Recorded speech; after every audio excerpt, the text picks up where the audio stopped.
Hello, Shadow Stalker here. I thought I would try out the trinket dish that came with Sofie and Toffee's geometric shapes box.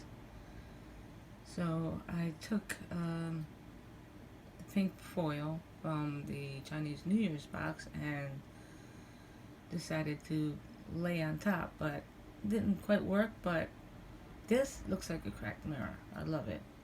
And it's so shiny that you see me in the camera. Hi. I figured I'd make it a bit cutesy, pink and blue, and I think it looks really nice. Tell me what you think in the comments. Let me know if you tried something like this before. I might try it with the gold, who knows. And I also used the gem mold that came with it.